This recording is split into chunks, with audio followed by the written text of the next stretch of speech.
Bonjour à toutes et à tous et bienvenue dans ce nouvel épisode du Ciné Raté. Aujourd'hui, nous allons nous attaquer aux mauvaises adaptations de comics au cinéma. Et celle-là, elle est mauvaise. Mais genre très mauvaise. Notre film du jour démarre sur une orgie de pixels dégueulasses, où il y a une voix off qui explique une légende à la conte du style « Alors il y a un démon, et il est très méchant, et il veut détruire le monde, alors il monte une armée !» C'est très original tout ça, oui. Suite à ça, on retrouve un monsieur mystérieux qui défonce des gens et des panneaux électriques. Kylo Ren, avant l'heure. Et qui se donne énormément de mal pour tuer un autre monsieur et tout faire péter. Il se donne beaucoup de mal dans le sens où son missile il est téléguidé, donc il avait genre zéro raison d'aller faire chier ces pauvres gens en haut de cette tour de contrôle. Début du générique et retour de la voix off et des effets dégueulasses, et cette voix off nous raconte que lui c'est un serviteur du bien et que les hommes sur Terre, ils font du mal, et boum, le titre, il apparaît dans les flammes. Avec un des génériques les plus illisibles et les plus dégueulasses que j'ai vu à ce jour. Vous êtes prêts à saigner des yeux? C'est parti!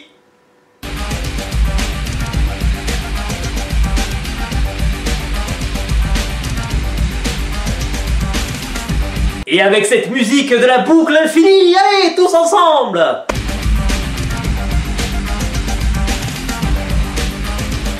On rencontre deux personnages qui discutent pour nous expliquer que, lui, vu qu'on connaît pas son nom, il a passé un pacte, et que donc en échange il va devoir donner son meilleur assassin en sacrifice pour qu'il devienne un général d'armée démoniaque. Notre future victime n'est autre que Hal Simons. Si la tête de ce monsieur vous dit quelque chose, c'est parce que vous l'avez probablement vu dans le film The Dark Knight, dans ce rôle-là. Mais surtout, il a joué dans le film Undisputed 2, et si vous n'avez pas vu les films de la saga Undisputed, je vous les conseille fortement, c'est des très bons films de bagarre. Bref, dispute avec son meilleur ami / partenaire, qui lui explique que dans sa dernière mission, il a tué des civils et que ça lui ressemble pas.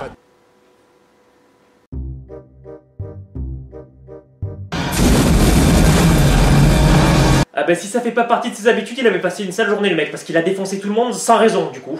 Bref, blablabla, je veux démissionner, bonjour, je suis une tueuse hyper sexualisée qui est là pour montrer son décolleté, ne faites pas attention à moi. Et comme le patron ne veut pas que Simons parte, il lui demande de faire au moins une dernière mission.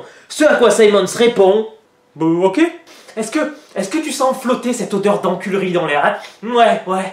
Donc, la mission tourne mal, le patron veut détruire une ville, Simons se fait trahir, le méchant il dit qu'il va bien s'occuper de la femme de Simons et il le fait cramer, puis exploser, histoire d'être bien sûr. Du coup, la dernière mission c'était bel et bien un piège. Mais c'est incroyable ce niveau de surprise dans ce film. Du coup, Simons tombe dans le feu et atterrit par terre dans une ruelle. Ok. Bref, il est tout cramé, il rencontre le Van Helsing du pauvre et boum, Marilyn Manson.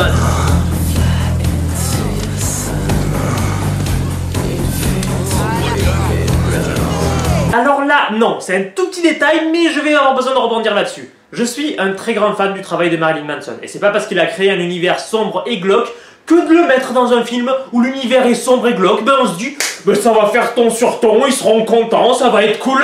Non, c'est pas cool, non, c'est de la merde. Et c'est pas parce que tu utilises une musique qui s'appelle Hard Long Road Out of Hell dans un film qui parle d'enfer que ça aura plus de cohérence. C'est juste de la fainéantise.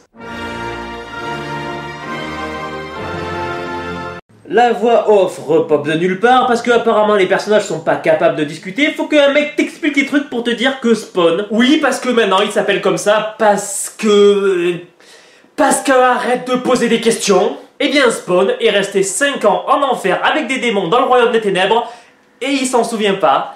Pour lui, il a cramé hier.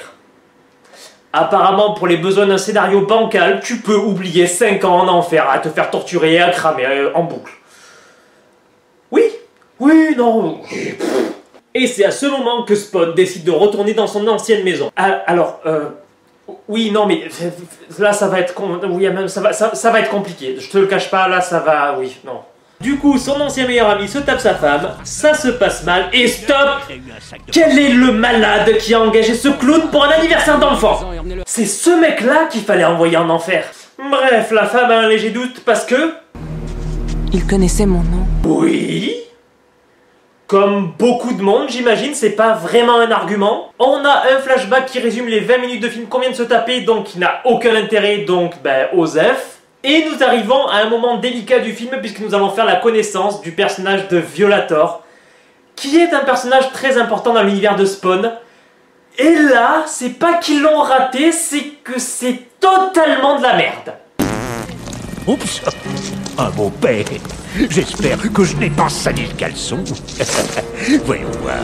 Voilà en gros un résumé de ce qu'ils ont fait du personnage. Un gros clown nul qui pète. Voilà.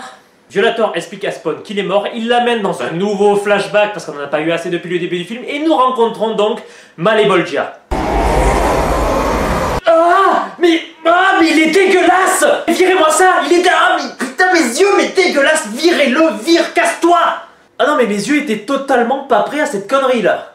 Bon, je sais que le film est sorti dans l'âge d'or de la PlayStation 1, mais c'est pas une raison pour foutre des cinématiques dégueulasses dedans! En résumé, le gros machin moche a demandé à Simons de devenir le général de ces armées des ténèbres pour conquérir le monde. Et en échange, il pourra revoir sa femme, Wanda. Ce à quoi Simons a répondu... Voilà. Donc si on résume, on est face à un film qui use et abuse des flashbacks pour faire avancer son intrigue, qui surutilise les voix off pour faire avancer la narration. C'est ce que, personnellement, j'appelle... Bon, en gros, Violator équipe Spawn de son armure emblématique pour qu'il puisse tuer son ancien patron parce que c'est ce que veut Malebolgia. Alors, petit en mort, parce que même si le film est totalement dégueulasse, il faut reconnaître que les costumes et les maquillages, ils sont vraiment top. Non, mais il fallait le dire, c'était important de le dire. Oui, non, mais il faut. Même si... Où est la putain de cape? Bon, après avoir pété un mur et tapé une poubelle, on apprend que le Van Helsing du pauvre est un exécuteur d'un autre royaume qui s'appelle Cagliostro. Eh ben, on verra ça plus tard, apparemment. Les méchants parlent le truc de méchants à base de « Ouais, on va créer un virus, et puis comme il est super méchant le virus, et comme on est les seuls à avoir le vaccin, et ben on sera les chefs du monde !» Je pense sincèrement que les personnages de ce film ont été écrits par des gamins de 7 ans. C'est pas possible autrement. Bref, on se retrouve dans un gala où il y a le méchant et le meilleur ami de Simons qu'il est méchant, mais on sait pas s'il est méchant, peut-être, mais oui, mais non, mais alors... Et donc, étant donné que les méchants et les méchants potentiels sont réunis dans le même endroit, évidemment...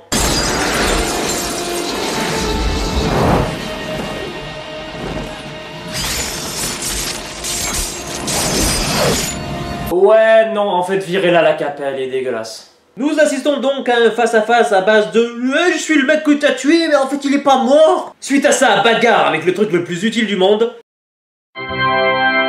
Bagarre de punchline nulle. Tu es en avance pour Halloween, Simmons. Là où je t'envoie, c'est tous les jours Halloween. Et là, la tueuse qu'on a dû voir pendant 4 scènes de 20 secondes est tuée. Bon, ça tire partout pendant à peu près 10 secondes et puis... Donc c'est ce mec qui est supposé être le meilleur tueur de tous les temps.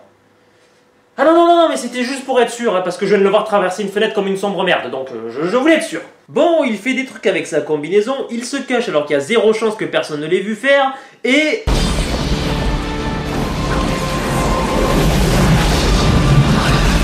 Non, mais vraiment, j'insiste, laissez tomber la cape en fait. Suite à ça, on nous explique encore une fois que les méchants, ils ont fait un pacte avec les démons et que donc ils sont méchants et bla. Et qu'ils ont fabriqué un dispositif qui relie la bombe bactériologique du mec à son cœur. Donc s'il meurt, boum! Non mais sûrement qu'en enfer, il y avait des ingénieurs et des microchirurgiens. Après tout, j'y suis jamais allé, là, je peux pas savoir. Pendant ce temps-là, une scène useless où Spawn va rencontrer la petite fille. Coucou. Violator, quant à lui, va nous offrir la définition du malaise. Bonnie, Selveger, c'est vraiment le plus grand tueur. Ouais! Spawn, S-P-A-W-N, Bonnie tue son Bonnie-N. Mais il se fait engueuler quand même. Oh, ta gueule, espèce de connard! Ah putain, mais prévenez quand vous mettez des trucs dégueulasses comme ça. Du coup, le chien décide de rester avec Spawn. Le mec, lui, décide de se barrer sans le chien parce que... Il connaît le chemin de la maison par cœur. Alors je profite de cette scène pour faire passer un petit message sérieux, c'est qu'on voit de plus en plus d'animaux être abandonnés au bord de la route, donc s'il vous plaît, n'abandonnez pas vos animaux. Et si vous êtes témoin et que vous voyez des animaux abandonnés, essayez de prévenir les autorités compétentes afin qu'ils prennent en charge. C'est très important. Merci. Putain, va rebalancer les vannes après ça, toi. À ce stade du film, le film a décidé que les voix off, quand même, il a commencé à en mettre beaucoup. Donc pour faire avancer son intrigue, il joue la carte du mec qui parle tout seul pour expliquer ce qu'il va faire. Je suis un véritable stratège. D'abord, j'ai convaincu Wynne de tuer Spawn et de fabriquer le Hit 16. Et ensuite, j'ai convaincu Spawn de tuer Wynne et donc de répandre le virus. Si tout se passe bien, ça va faire très mal. Bon, alors là, Violator, il explique à Spawn qu'il a été choisi depuis la naissance pour devenir Spawn et que son boulot de tueur, ben, c'était juste un entraînement. Alors là, pour vous la faire courte, en fait, le costume de gros clown dégueulasse de Violator, c'est sa forme terrestre. Et là, nous allons avoir affaire à sa forme démoniaque. Ok, c'est trop classe. Bagarre entre Spawn et Violator. Comment c'était décevant!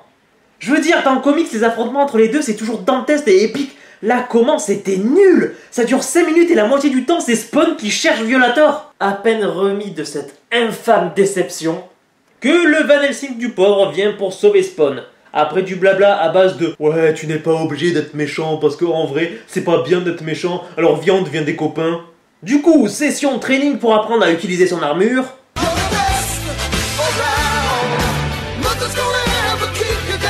Et là, suite à son entraînement d'au moins 30 secondes, Spawn part à l'aventure en ayant écouté la moitié des conseils du Van Helsing nul.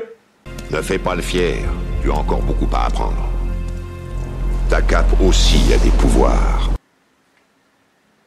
Alors ce qu'il faut noter, c'est que je vois absolument rien à travers ce masque.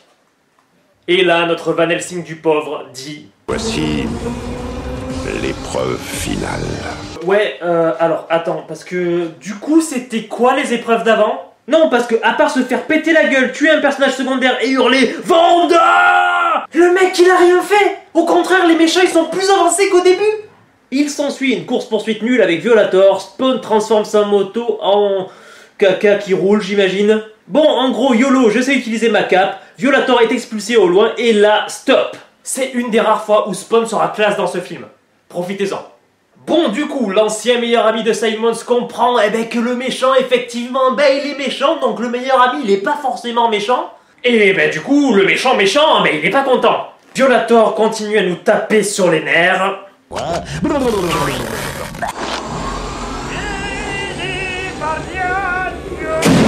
Bon, c'est à ce stade-là que je vais accélérer, hein. Spawn débarque, il tape sur le méchant, mais comme il peut pas le tuer, il utilise un laser qu'il a dans les yeux pour détruire que... Tu ne peux juste pas sortir des solutions de ton cul par magie comme ça, sans rien expliquer. Non, c'est pas comme ça que ça marche. Bon, Violator qui est pas content parce que son plan est tombé à l'eau. Alors son plan étant de, rappelons-le, trouver un mec fou qui veut détruire le monde avec une bombe bactériologique, lui faire mettre un dispositif dans le cœur, puis forcer un de ses hommes de main super instable à le tuer pour lancer le dispositif.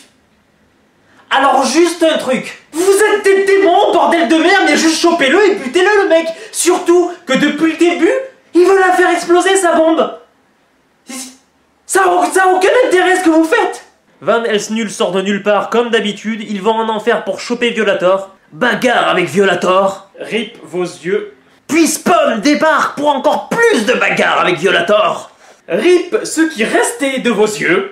Alors suite à ça, Violator se fait casser la gueule et peut-être que vous auriez aimé voir ça, mais c'était nul, donc je vous épargne ça. Malebolgia fait une apparition pour nous dire que... Si tu refuses de conduire mon armée, tu mourras. Menace de mort un mec qui est déjà mort. Non mais les mecs ils sont dans le futur, il faut pas chercher à comprendre. Spawn tue tous les soldats de Malebolgia en les regardant parce que...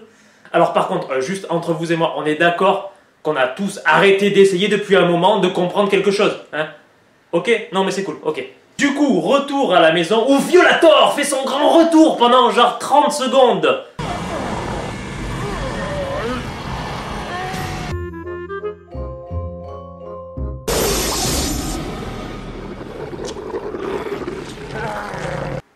Pour mourir. Ouais. Bon, à la fin, les gentils ils ont gagné. Spawn, il prend une pause cool et fin. Revoir ce film, c'était un enfer. Non, plus sérieusement, c'est pas ouf. Pas ouf du tout. J'irai pas jusqu'à dire que c'est irregardable et que c'est un des pires films que j'ai vu, surtout qu'en termes de super-héros, on a eu largement pire. Mais c'est clairement un film bancal, feignant, qui rend pas hommage à ce super personnage qui est Spawn. Surtout que dans cet océan de médiocrité, bah il y a des trucs cool. Michael J. White est vraiment cool dans le rôle de Simons. Les make-up sont vraiment bien foutus, surtout Violator. Mais voilà, c'est tellement noyé dans le reste bah, que c'est pas ce qui ressort du film. Donc pour conclure, bah, Spawn en fait c'est un gentil petit caca. C'est le genre de film que vous allez regarder et juste après vous dire mais... Oui, c'est sûrement la nostalgie qui parle, mais j'ai quand même un capital sympathie pour ce film. Mais ça m'empêche pas de lui défoncer sa race parce que ça reste mauvais et une insulte pour le comics. Espérons que la nouvelle version qui a été annoncée sera largement meilleure. En même temps, c'est vraiment difficile de faire pire. Cet épisode sur Spawn est maintenant terminé, merci de l'avoir regardé, j'espère qu'il vous aura plu. N'hésitez pas à laisser un maximum de commentaires pour me dire ce que vous en avez pensé, à mettre un maximum de pouces bleus et de pouces rouges selon votre avis sur la vidéo. N'hésitez pas non plus à prendre cette vidéo et à la partager partout sur vos réseaux sociaux. Et en parlant de réseaux sociaux, n'oubliez pas non plus de rejoindre les miens, le Facebook et le Twitter disponibles dans la description. Sur ce, je vous fais à toutes et à tous des gros bisous et je vous dis à la prochaine. Merci.